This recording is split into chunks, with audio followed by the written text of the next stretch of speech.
रूस अपने खास दोस्त की पीठ में छुरा घोंपने की तैयारी कर रहा है। ये हम नहीं कह रहे हैं, बल्कि पुतिन के गुप्त दस्तावेज कह रहे हैं, वो भी तब जब ये दोस्त यूक्रेन के खिलाफ लड़ाई में हर तरह से मदद कर रहा है। उसने यूक्रेन पर हमले के लिए अपनी जमीन दे दी, अपनी सेना भी तैयार रखी है, कहा है हम बस इशारे का इंतजार कर रहे हैं। और तो और उस दोस्त देश का राष्ट्रपति भी पुतिन के इशारे पर चलता है, फिर भी पुतिन उस पर हमला करने की योजना बना रहे हैं। उनका इरादा साम दाम दंड भेद हर तरीके से उस देश पर कब्जा करने का है। अब तक आपको अंदाजा हो गया होगा कि हम किस देश की बात कर रहे हैं। नहीं हुआ है तो साथ बनी रही, क्योंकि आज के समय में हम जानेंगे अब पुतिन किस पड़ोसी देश पर निशाना लगा रहे हैं, पुतिन के दफ्तर से लीक हुए दस्तावेज से क्या पता चला और इस दस्तावेज से अमेरिका और यूरोप क्यों परेशान हैं। नमस्कार, मेरा नाम दिव्यांशी सुमराव है। आप देख रहे हैं लल्लन टॉप का अंतर्राष्ट्रीय प्रसंगों से जुड़ा रोजाना का कार्यक्रम दुनियादारी।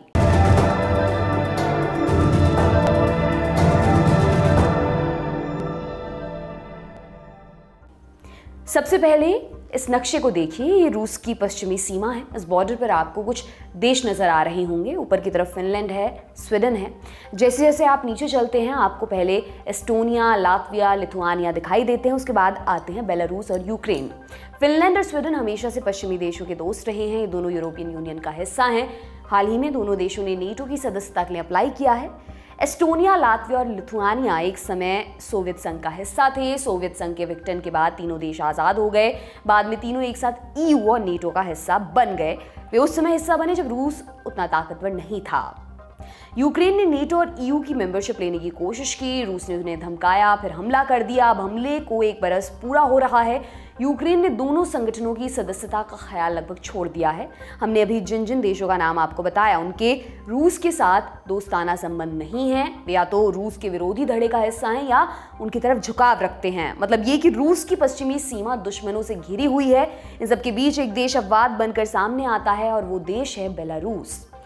यूक्रेन और लातविया के ठीक बीच में इस इलाके में बेलारूस रूस का इकलौता दोस्त है। रूस यूक्रेन युद्ध में बेलारूस ने अपनी जमीन का इस्तेमाल करने की खुली छूट दी है। रूसी सैनिक बेलारूस की जमीन से यूक्रेन पर हमला करते हैं। बेलारूस में रूस के कुछ हथियार भी बनते हैं। सिर्फ यही नहीं, बेलारूस उन देशों में से एक है जिन्होंने यूएन में रूस के पक्ष में वोटिंग की है। वो रूस के हमले को भी सही ठहराता है। इतना ही नहीं, बेलारूस ने अपनी आर्मी स्टैंड बाय पर रखी है। कहा है कि अगर उसके एक भी सैनिक को नुकसान पहुंचा तो वो यूक्रेन पर हमला बोल देगा। जानकारों का मानना है कि बेलारूस एक बहाने का इंतजार कर रहा है। वो रूस की तरफ से लड़ने के लिए कुल बुला रहा है। एक तरफ बेलारूस दोस्ती निभाने की कोशिश कर रहा है, वहीं दूसरी तरफ रूस उसको हथियाने की साजिश रच रहा है। आपके मन में सवाल उठ रहा होगा, ये कब और कैसे हुआ? दरअसल यूरोप और अमेरिका के कुछ मीडिया संस्थानों ने 17 पन्नों का एक सीक्रेट डॉक्यूमेंट जारी किया है। इसमें बेलारूस को रूस का हिस्सा बनाने का पूरा प्लान लिखा हुआ है। रूस का इरादा क्या है? 2030 तक बेलारूस की सरकार, सेना और अर्थव्यवस्था पर पूरा कंट्रोल करना। 2030 तक रूस और बेलारूस में करेंसी और एक टैक्स सिस्टम चलाना। बेलारूस के सभी मीडिया संस्थानों को अपने नियंत्रण में लाना। बेलारूस की सेना से रूस के अधीन काम करवाना। सेना के साजो सामान बनाने वाली फैक्ट्रियों पर कब्जा करना। अंतिम लक्ष्य बेलारूस को रूस के साथ मिलाकर एक यूनियन स्टेट बनाना। इस यूनियन स्टेट की चाबी रूस के पास रहेगी। यूक्रेन के मीडिया संस्थान कीव इंडिपेंडेंट ने कुछ खुफिया अधिकारियों से बात की। उनके मुताबिक ये डॉक्यूमेंट रूस की अलग अलग एजेंसियों ने मिलकर बनाया है। इसको 2021 में तैयार कर लिया गया था। तब से रूस उसी दिशा में काम कर रहा है। अब ये भी जान लेते हैं कि इस डॉक्यूमेंट में क्या है। पूरा डॉक्यूमेंट 2 हिस्सों में है। पहले पार्ट में रूस के मकसद के बारे में लिखा हुआ है। इसमें 3 फेजेस का जिक्र है, शॉर्ट टर्म, मिड टर्म और लॉन्ग टर्म। शॉर्ट टर्म लक्ष्यों को पूरा करने के लिए 2022 की डेडलाइन तय की गई थी। शॉर्ट टर्म में 4 बड़े मसलों पर काम करना था। नंबर 1, राष्ट्रवादी और प्रो वेस्टर्न संस्थाओं पर नियंत्रण करने का लक्ष्य रखा गया था।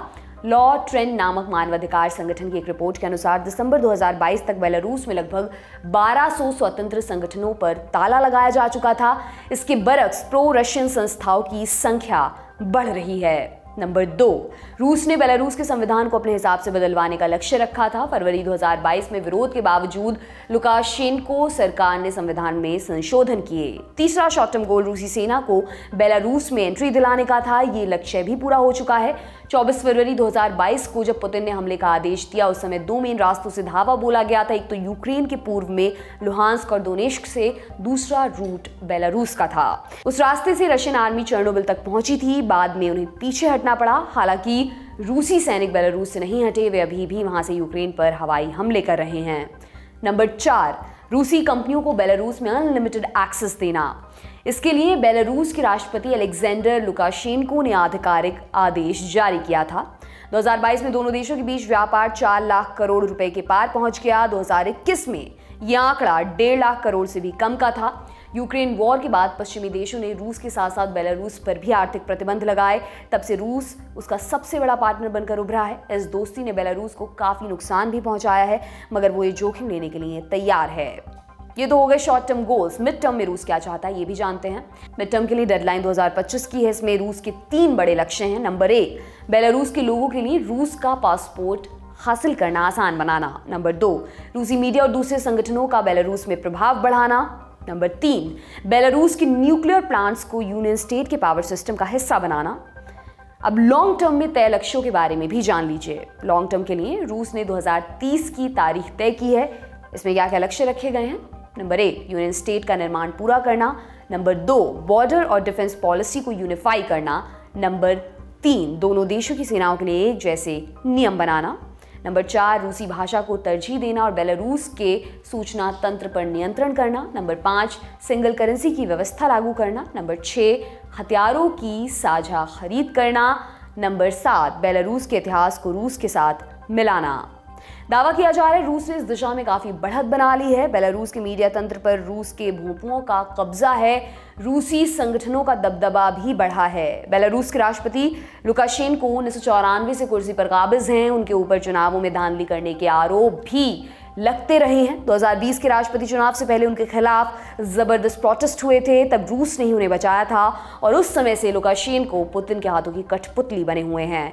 हालांकि हमेशा से संबंध ऐसे नहीं थे।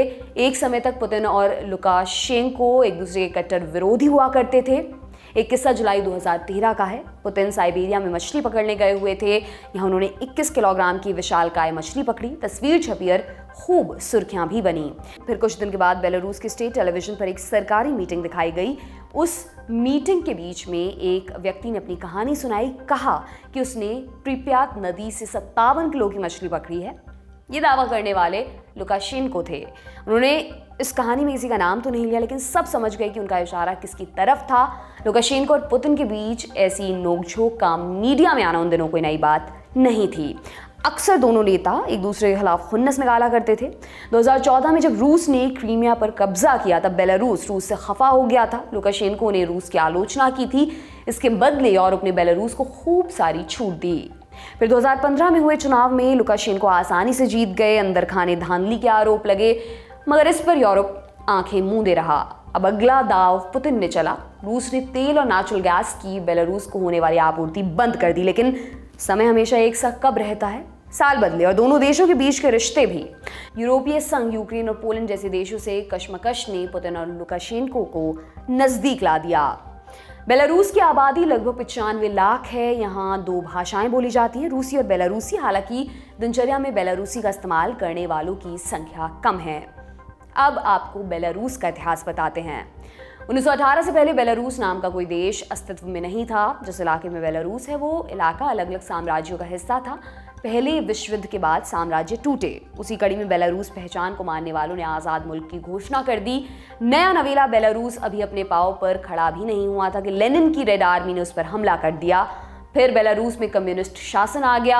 उसे सोवियत संघ का हिस्सा बना दिया गया। साल 1930 में जोसेफ स्टालिन अपने उरूज पर था। स्टालिन ने बेलारूस में विरोधियों को ठिकाने लगाना शुरू कर दिया।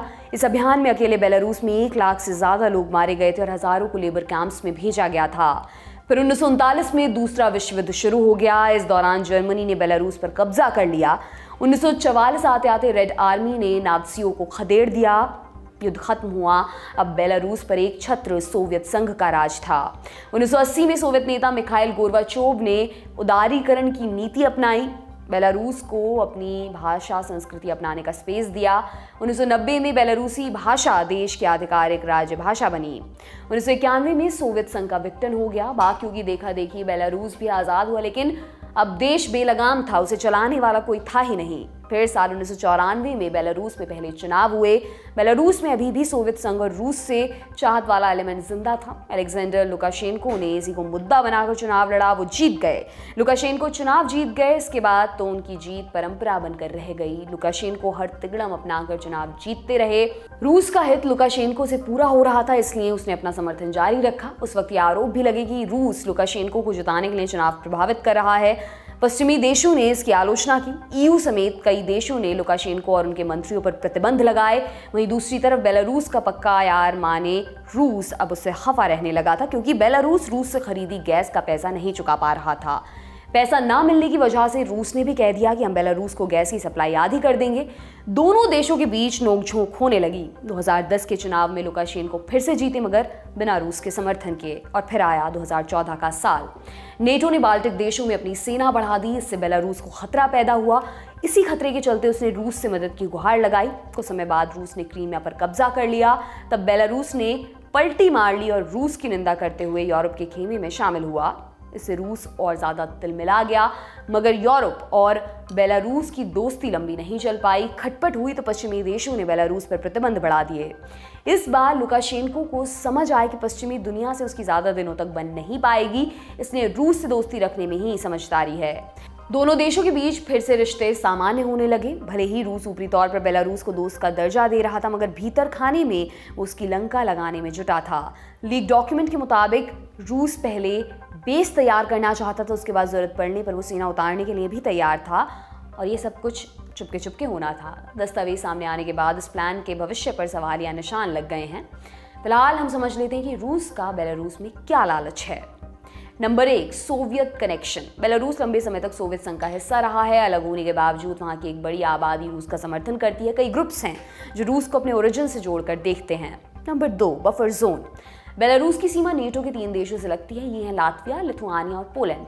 ये तीनों देश कभी सोवियत संघ का हिस्सा थे। अगर बेलारूस को रूस में मिला लिया गया तो रूस अपनी सेना नेटो के बगल में तैनात कर सकता है। वो बेलारूस की धरती को बफर जोन भी बना सकता है, जैसा उसका इरादा यूक्रेन में था। नंबर 3, रूस के लिए रणनीतिक रूप से बेलारूस महत्वपूर्ण है। बेलारूस यूक्रेन के साथ लगभग 1200 किलोमीटर लंबी सीमा साझा करता है।